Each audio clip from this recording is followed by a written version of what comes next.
Will this? Yeah, this is done. It's fine. Fantastic, thank you. Can you hear me? No, you have. Yep, can you hear me? Yeah. Can everybody hear me? Yes, good morning, good morning. It is an absolute pleasure to be here. Thank you so much for the opportunity to speak at Broadcast India. As we just mentioned, as Wazid said in the introduction there, my name is Saleha Williams. I'm the CEO of IABM. IABM is the International Association of Broadcast and Media, and effectively we connect and support the entire global media technology and media industry. So we are a not-for-profit independent trade association, and we support our members with insights, business insights, research, discounts at trade shows, skills, training, regulatory information. And our Business Insights team reports are renowned the world over. They are used by broadcasters, media companies to inform decision-making on their technology roadmaps, on their investment decisions, as well as feedback that we get from our vendors across, again, the global landscape as to what they are seeing happening in the industry. So in terms of this presentation, we were asked to give you an overview of what's really shaping the global media tech landscape. And really, I think we can see three key themes, which I'm going to go into in more detail across this presentation. I am just going to put my timer on so I know, there we go. So in terms of what's happening, we've just heard from the previous panel, AI and broadcasting, some significant changes that are impacting the industry. And that's obviously from a technology perspective, AI specifically, and its role in transformation.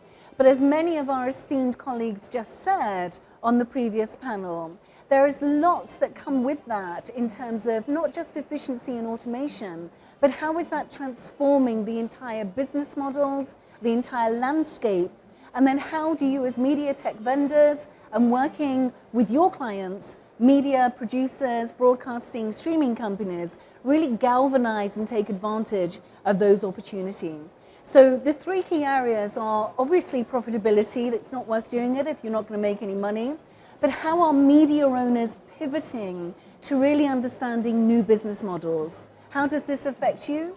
How are you investing in how you are supplying into the industry given what they need now?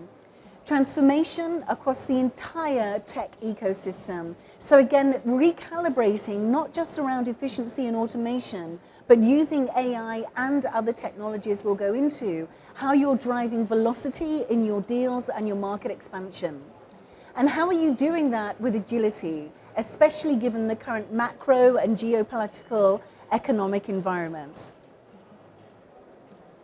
All of the research report I'm going to give you today has come from three of our key industry reports, the first of which was announced at IBC. So if you didn't make it to IBC this year, you can log on to iabmimpact.com and actually see our webinars from IBC, which talk about the state of the industry, the state of media tech. We also have the Security in Media Tech Ecosystems report and our tech tracker. So everything that you are seeing today has come from over 400 members and companies across the world, which are defining the global trends, opportunities and challenges that they're facing globally, as well as specifically for the Indian market. And all of this information that I'm presenting has come particularly from C-suite level. So the data that you're going to see, the graphs, everything that we have, has actually, the majority has come from CEOs, CTOs, CIOs, CMOs, all of who are making the buying decisions. And in addition to that, product development, business development, and those are across both media technology vendors and obviously the media landscape itself. So let's move on to the business environment and what are we seeing globally. We do a scan of the business levels of positivity, negativity. Has it gone up? Has it gone down? And what's interesting is obviously we know things are very tough at the moment, and the current political situations, even on a daily basis, are changing the way that the landscape is changing. But what's interesting is, although very positive in terms of over 400 companies worldwide, over 400 companies have only declined from 39% to 42% in terms of, have increased from 39% to 42% in terms of their very positive outcome. What has declined is the extremely positive. So I think this is maybe some of the Americans, but this is the very, very, very, how are we moving forward and utilizing AI? That has maybe come down, but overall we're seeing still a lot of positivity in terms of investment and buying in the market. In terms of the very negative view, generally, again, this is the global media landscape, that's increased by 1%, but still only at 7%. So my point to you is we're seeing over 42% of the global media industry still have a very positive outlook in terms of their investment roadmaps, their technology roadmaps, and how they see opportunity across the market. Now, obviously, this differs by region. Our reports, we focus on key regions including EMEA, APAC, and Americas, and our detailed reports in our tech tracker and geo-tracker will give you country-specific information. But generally speaking, you can see that the decline in positivity is generally across EMEA and APAC, but has actually increased from 24 to 25 in the Americas. But again, if you look at those figures, the overall green and the red as negative, it's still actually a very opportunistic market. The key is how you take advantage of it. So I think, looking at how here in India you go to the rest of the world, how the rest of the world looks at what India can bring, there is still a major opportunity there, and it isn't quite as pessimistic as we might all think it is. That said, there are obviously issues that are driving or inhibiting some of the decision making around buying. So obviously the macro environment and political environment is top of mind, with 24% saying, yeah, that's having an effect. But what I think is really important is good old competition and market dynamics is actually number 2 there at 20%. So my point is, with your sales teams and when you're looking at your roadmaps and your investment, whether you're a media organization or a technology company selling into those organizations, you cannot only blame the macroeconomic environment and political environment. There still needs to be innovation, differentiation in how you are going to market. The key is how quickly you can drive that to differentiate your own unique offerings in the marketplace. And obviously there's the usual traditional broadcast challenges, moving from very hardware, bespoke center broadcast operations to a much more IP-based or software workflow-based operating systems. But generally speaking, there is opportunity that we are seeing from over 400 companies worldwide. I think what's important to look at here is on the right, some of the quotes from our members, again making this point, it's not just about macroeconomics and political situations, it is about stiff competition. So being ahead of the game and understanding how you position yourself, as well as having the business insights to drive your decision making, is still critical. And then in addition to that, there's always uncertainty around regulation. So getting the information that can help provide you on a regional basis, the input that you need from a regulatory perspective, is also key. And we help with that in terms of our members who get the most up-to-date information, be it from SIMPTI, their conference that's happening right now in California. We have IABM experts and our CTO out there getting the very latest on what's happening in the standards and regulatory environment, as well as obviously what I'm going to present to you today on the innovation and product side. Now this is really interesting in terms of an example of the opportunity and just how the market landscape is being redrawn. So, this year in June, Netflix announced that it would carry TF1's free-to-air content across their whole channels and on-demand content from summer 2026. And the CEO of TFI said, this is an unprecedented alliance. This is the first time that TF1's premium content can actually be combined with Netflix's content to really unlock reach for advertisers, as well as obviously that content experience for the viewers. And it really is something that's opening the doors for broadcasters in the traditional sense, as well as the digital native media operators and streamers, as to how they negotiate and manage live distribution, as well as their content that they're buying or licensing or rights within the sports area. On the other side of the fence, you have Netflix as part of this deal saying, again, we see how we can help French consumers with even more reasons to come to Netflix every day and stay for all of their entertainment. So what are they saying? It isn't just about the films, the documentaries, the great content you're seeing on Netflix. Netflix is now providing local content, regional content, French content, and the other languages, obviously. And this is being combined in a completely unprecedented deal within the industry. So the cultural reverence is really important here, because the broadcasters and media companies who are going to win are those who are respecting the need for local, regional, national content, but having the ability to combine it with global content or rights and content licensing from some of the bigger content distribution and production companies on a global scale. And really doing that in a way to keep in touch with the next generation of audiences is also key, because of course Netflix, you can see that on your TV screen in the living room, but of course the next generation are looking at that both on mobile devices, iPad devices, etc.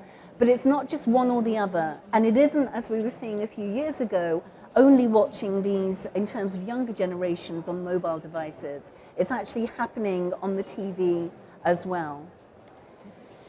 So in terms of two very different approaches to how the market is looking at this, this is really interesting to see. On the left-hand side of the screen, you have Comcast, who are spinning out Versant and basically saying, yeah, we want to capitalize on the asset that is our cable content, our cable networks, but we're spinning that off, and that's going to become a separate business. So the traditional, what we would call legacy, is being spun out. It's on a separate tech stack. It's being put into a separate business model and teams, etc., company that's running that. And that's separating how they continue to move forward, which we've seen a lot of in the last sort of 5 to 10 years. But interestingly, if you look at what David Ellison is saying on the right-hand side from Paramount, so having combined Paramount, now part of Skydance, they're saying the opposite. They see how they can absolutely bring the two together. They're not splitting legacy, they're not splitting linear. They're looking at how do they bring the content and the distribution of what we may have called traditional broadcasting into what becomes next generation.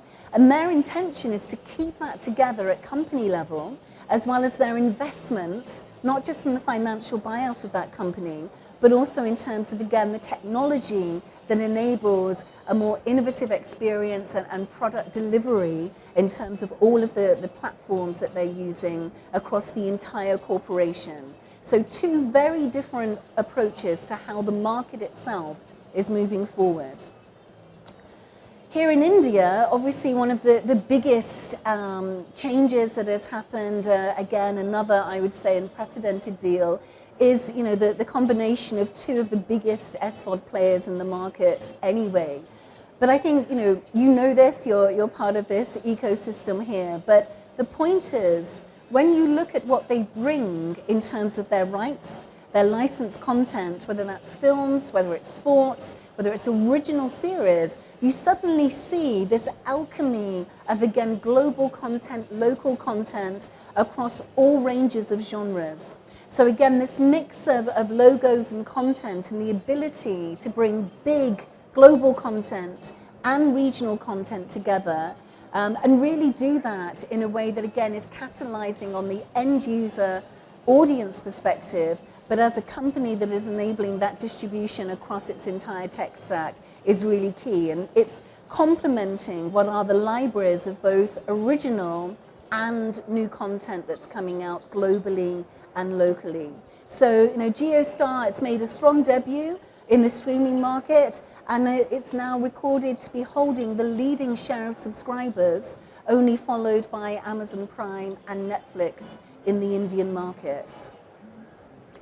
If you go back to the global view from a business environment, last year it was reported that YouTube had achieved a major milestone as becoming the biggest share of the television in the living room. And that's the important point. This isn't YouTube from the perspective of on mobiles or where we've generally been seeing content consummation through YouTube.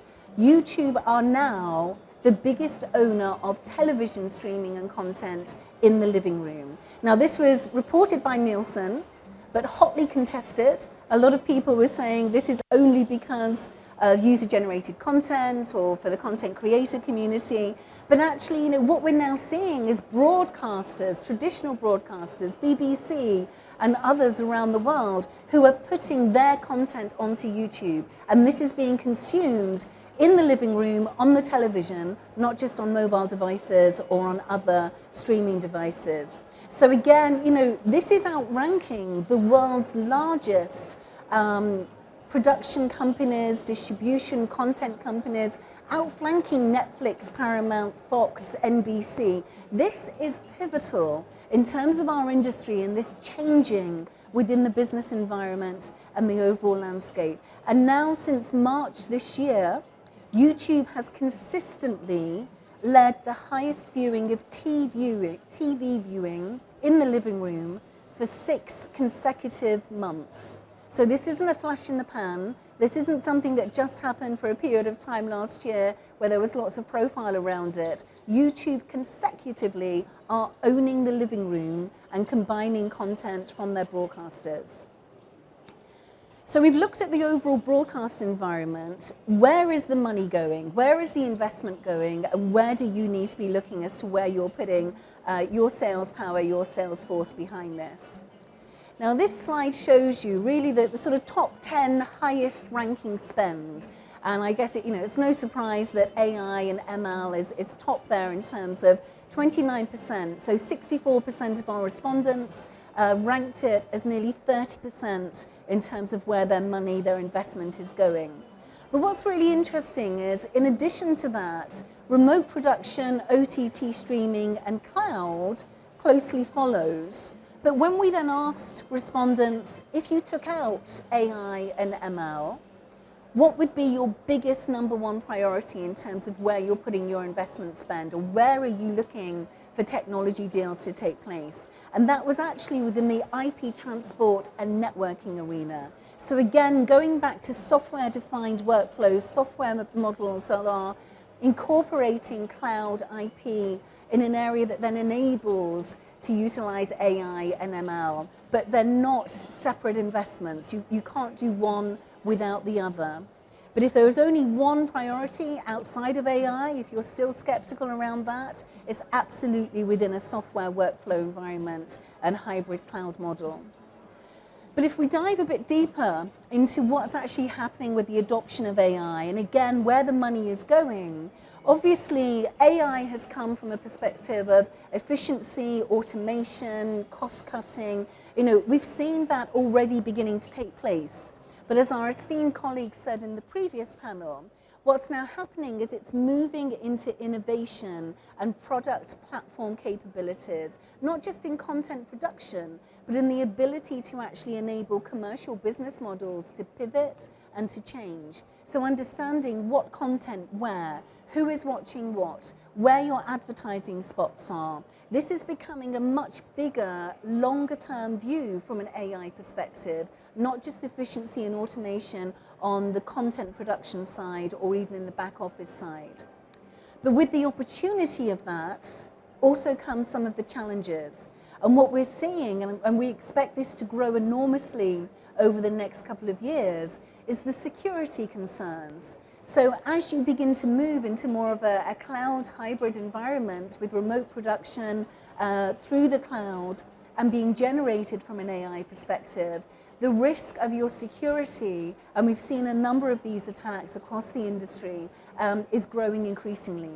So again, we're seeing 26% are seeing concerns around security issues in their tech stack, around enabling security, privacy, but also data provenance and authenticity of the content that's being produced. So again, removing the bad actors and being able to look at how you're able to ensure not only is your content distribution robust, but of course the financial private data behind that as well. And in addition to that is the long-term roadmap of how you're investing into IP, cloud, and security to support innovations on the left side that you may be looking at from an AI side. So in terms of how next generation organizations are really utilizing AI and giving what guidelines they can, it's interesting, this quote from the CEO, Seema Livy of Actus.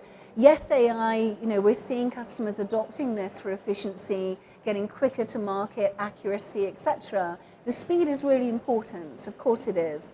But also right now, as a result of their AI investment, they can see at the click of one switch in real time everything that all of their competitor channels are promoting. So every topic on every channel. And again, this is unprecedented in terms of the ability to see and make decisions on content, advertising, as well as obviously programming and how that's being delivered. So being able to understand your competitive content environment, as well as the technology enablement behind it, is what's key for how next generation companies are using AI in this respect. Coming back to India particularly, if you're operating in India at the moment as a technology vendor, then clearly you are very aware of the opportunity across translation and the number of languages, 22 regional official languages across the Indian landscape, and the ability then to get into remote areas to drive expansion. But again, this is where we're seeing AI being used in large language models specifically around accelerating the ability to increase language on a local level, but particularly in remote areas. So if you are trying to get into the Indian market, then understanding how you can get velocity into getting the cultural, regional language side is obviously a key enabler of AI. And if you're doing this already within the Indian market, then again, it's the speed at which you can continue to innovate on that platform. And what's enabling that is, of course, the latest launch of Bharat GPT. So this is India's own ChatGPT, which was produced with Co-Rover and Google Cloud back in 2023. But we've seen in 25, they've now launched Bharat ChatGPT Mini, which is India's first offline capability of multilingual AI, targeting users specifically in rural areas and using voice-based commands to access internet and digital services. So this is going back to, again, the opportunity of investing and innovating in terms of content and the number of regional and language content distribution, but also then accelerating that, particularly in a rural environment across the entire India market, not just in 22 languages in cities and more urban type areas. And I think it's the ability to reach rural areas and scale that, again, is a huge opportunity in the Indian market. So in terms of purchasing decisions and purchasing factors, what we're now seeing is, if you look on the left side of the screen, you're seeing the media technology vendors and where they are seeing the purchasing decisions being made. And there has been an increase in cloud and cloud storage. This is from Q1 this year to Q3 now. So this is the latest data that was just launched at IBC just a few weeks ago. But you can see again the huge increase in software purchasing decisions that are happening from the media technology vendor outlook. And interestingly, if you move to the media company side, again, you're seeing a massive increase just this year from Q1 to Q3 in 2025, in where they are buying around software, a jump from under 20% to now nearly 60%.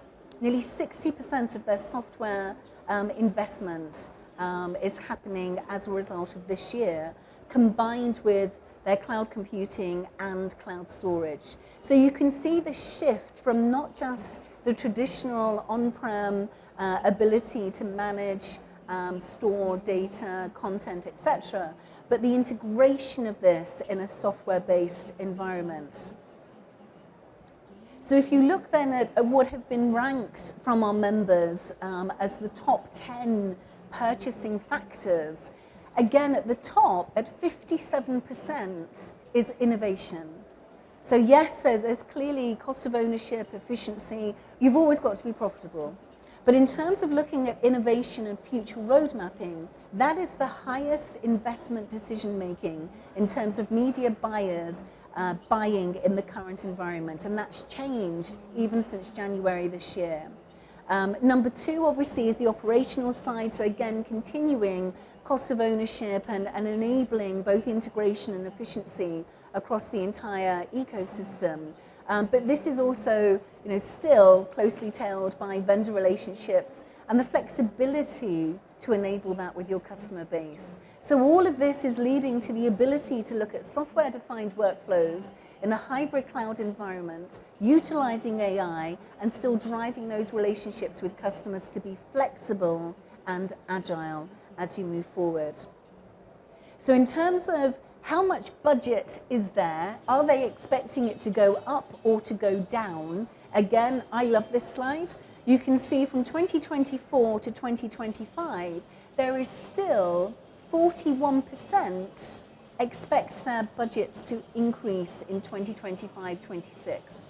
That's 41% are still looking that their budgets will increase. It's not decreasing significantly because they want to look at innovation, product enhancements, as well as this integrated workflow and integrated software infrastructure to support what media companies are actually delivering. So this is really key. Yes, it may have declined, by 18%, which is your number at the top, but it's still at 41%.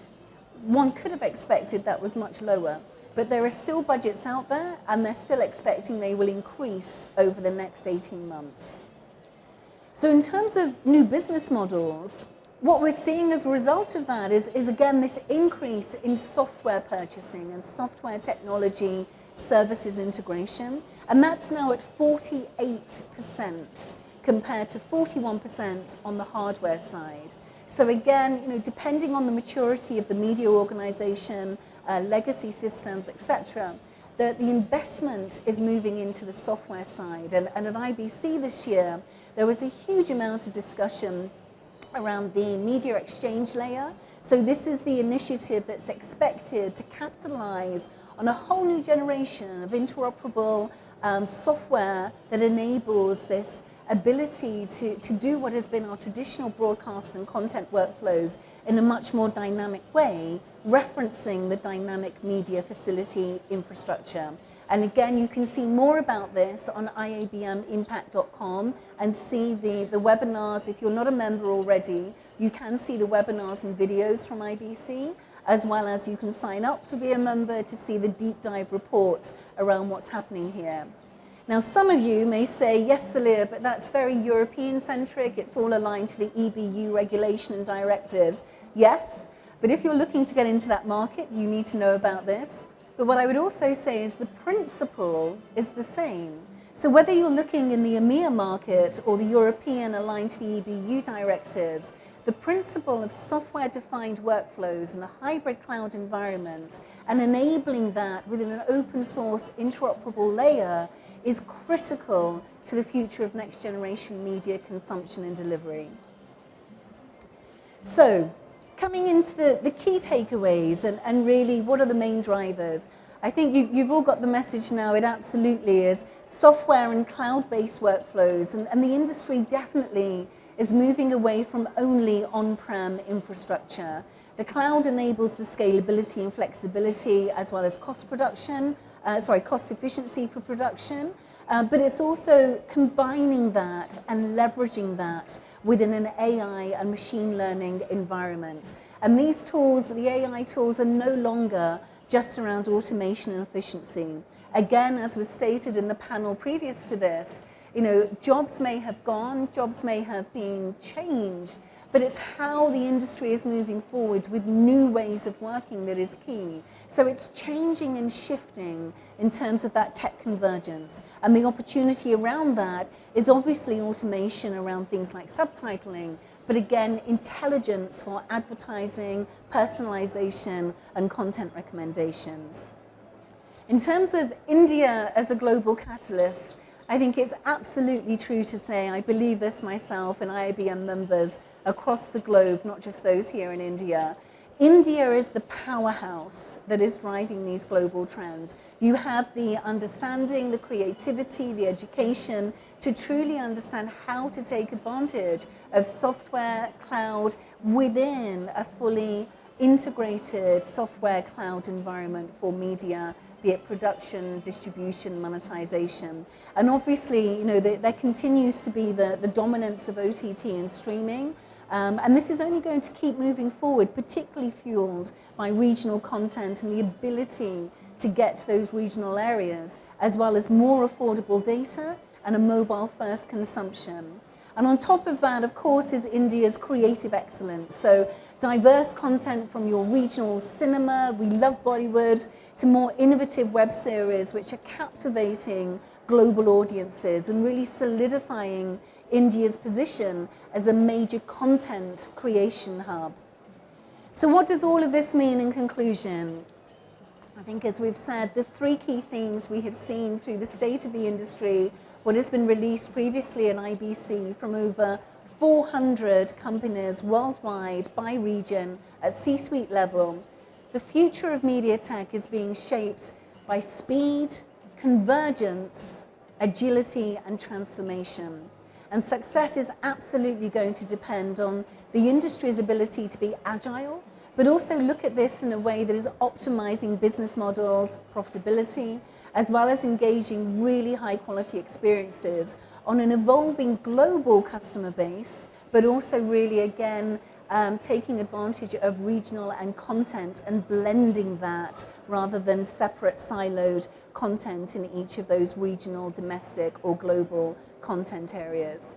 So innovation and cross-platform synergy, they're no longer options, they're actually the new mandates. It's expected. This is information direct that has come from media companies the world over as to where they are investing in their roadmaps, where they're putting their money, where they're seeing the increase in their budgets, 42%, remember, within a cross-platform environment, not a legacy hardware or even remote and hardware software environment. And India has the scale. I mean, again, there is massive growth in the Indian market, both on the domestic level and the global level. So I think that the three themes around transformation, agility, profitability within this bubble of AI and ML, but leveraging that from a commercial perspective, intelligence perspective, as well as automation and efficiency, combined with the software integration in a hybrid cloud environment, is the future of media companies. So we are the IABM. We have over 400 companies around the world.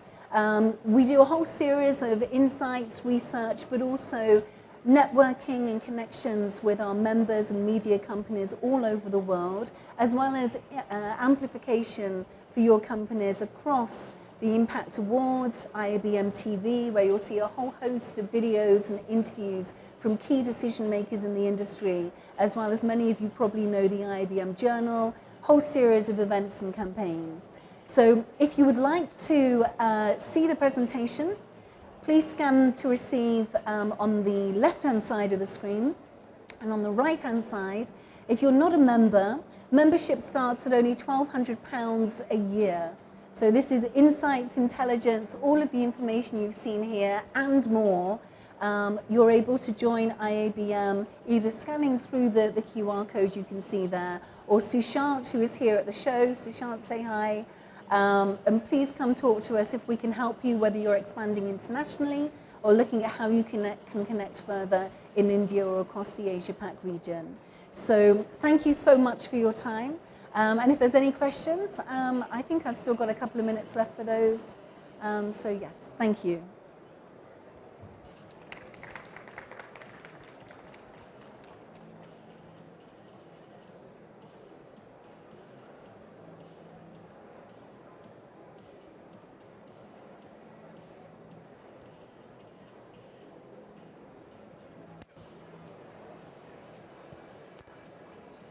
Hello. Yeah, ma'am. I'm Alim Sheikh, the founder and editor of the HelloMumbaiNews.com. I'm a senior journalist based in Mumbai.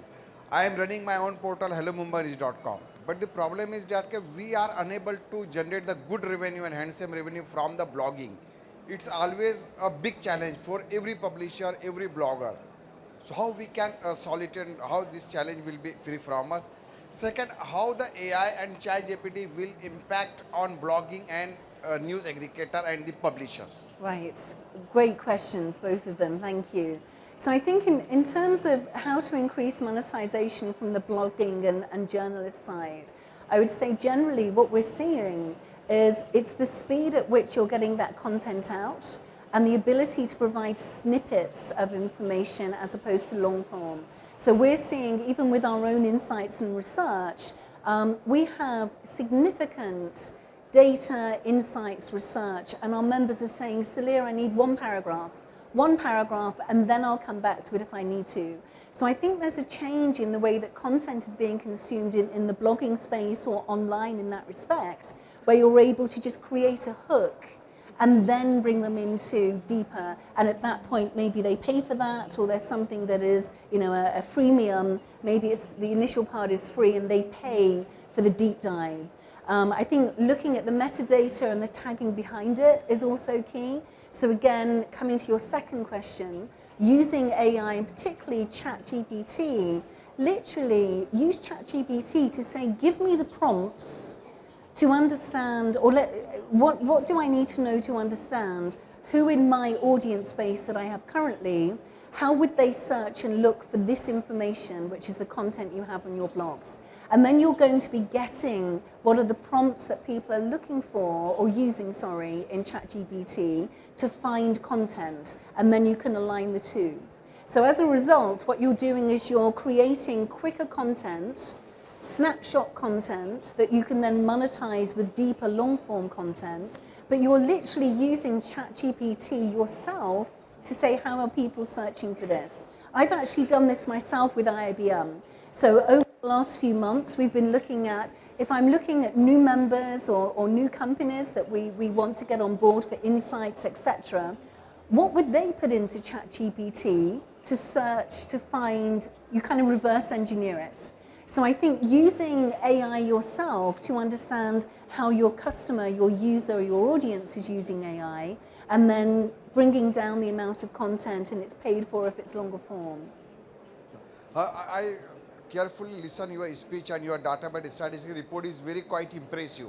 So how AIB will help to the publishers like us to create, to tie up collaboration with the international buying advertising agencies, and how B2B platform where you will help to create?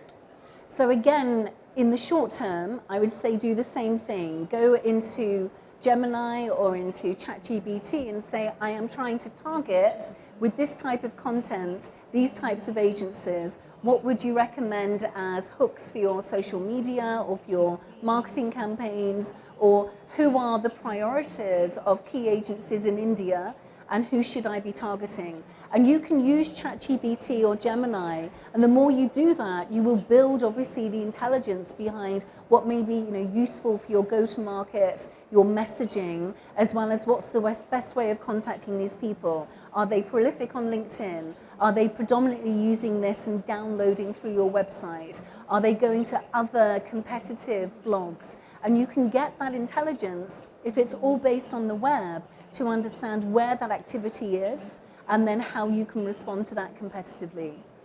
As you mentioned in your report that India has a very powerful digital powerhouse across globe. So how you look the future of the blogging and news website compared to other social media aggregator like Instagram, Facebook, YouTube?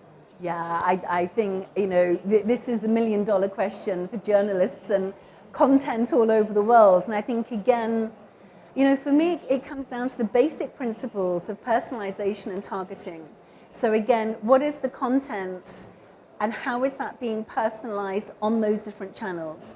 So for IABM, for example, at IBC show this year, we had different types of content that went out on Instagram to talk about what we were doing at the show. So we had an IBC show, there's the IABM Hub, We had over 1,000 people coming through that hub, having meetings, doing deals. We had the impact stage, our awards. There was a whole series of research like this that was presented in the conference.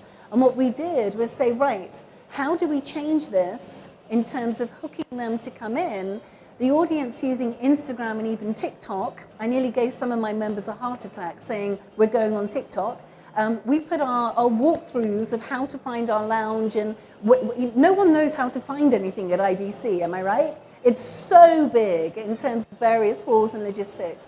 So different marketing content on different platforms, but aligned to what your overall intent is for that audience. So is it to come and read? Is it to come and buy? Is it to come and meet you? And I think if you can combine a basic marketing approach across channel and by audience, put all of that into ChatGPT, and then again on a daily basis, if I was you, I'd be looking at ChatGPT or Gemini to say, tell me what are the top 5 trends that people are blogging in my space right now. And then you need to react and get those out, as well as your usual content plan that you would have for your blogging. Thank you. Thank Does you. that help? Thank you so much for the question. And I would like to extend my heartfelt gratitude to Saleha for coming from UK and giving this presentation here. This is going to be the beginning of a great collaboration between IABM and Broadcast India, I suppose, in the future. And I have my friend here, Sushant Rai, who's driving the APAC for IABM. And you couldn't have found a better person than him to drive the IABM initiative. Thank you so much, Saleha, for this wonderful presentation. And I would now request Varun Gaba, Portfolio Director of Nürnberg Messe, to present a small memento to Saleha.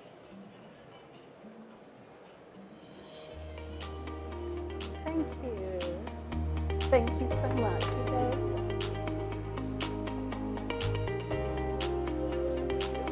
Should we take it up?